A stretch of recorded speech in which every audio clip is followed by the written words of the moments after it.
On ne lit pas impunément de mauvais livres, écrivait Victor Hugo. À l'inverse, les bons livres vous élèvent l'esprit et l'âme. Ils peuvent même décider de votre vie. Il a tourné définitivement vers de nouveaux horizons. Ceux de Simone de Beauvoir sont de ceux-là.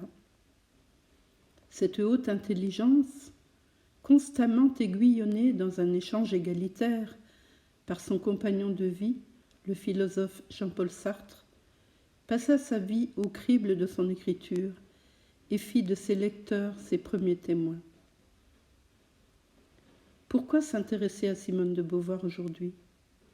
Le rôle capital de Simone de Beauvoir dans la vie et dans la littérature du XXe siècle s'inscrit dans une complémentarité, celle de la cause des femmes et celle de l'écriture autobiographique. Le féminisme du XXe siècle s'articule autour de la vie et de l'œuvre de Simone de Beauvoir, car il est impossible de détacher l'une de l'autre, parce qu'elle a non seulement pris conscience d'une inégalité foncière, qu'elle a lutté de toutes ses forces pour la combattre, mais aussi et surtout parce qu'elle a mis des mots sur ce scandaleux constat, qu'elle en a cherché les causes et les remèdes. Par là même, elle a permis à toutes les femmes de prendre conscience à leur tour de leurs conditions et elle leur a donné les moyens de s'en affranchir.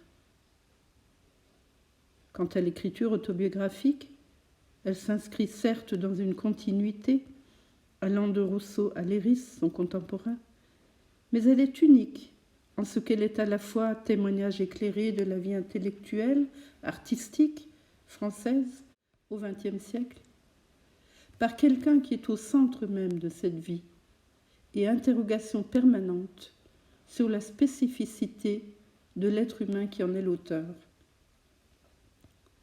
La précision, la méticulosité avec lesquelles Simone de Beauvoir commente et explique ses propres œuvres trouvent leur raison d'être dans une revendication permanente de l'intelligence dont elle a fait preuve tout au long de sa vie d'écriture. Elle montre que rien n'est dû au hasard, que tout est absolument prémédité, sinon parfaitement maîtrisé.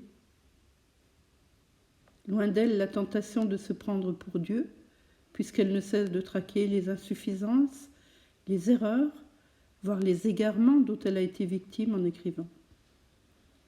Elle en tire les leçons, marque les étapes de son parcours et tente en permanence de les dépasser. Elle veut montrer qu'une femme peut être l'égale d'un homme en littérature comme en philosophie, c'est-à-dire dans le monde de la pensée et de l'intellect. Au fond, ce travail incessant sur elle-même est une tentative de dépasser la notion de deuxième sexe pour conquérir au nom des femmes une place entière, autonome et naturelle dans l'existence.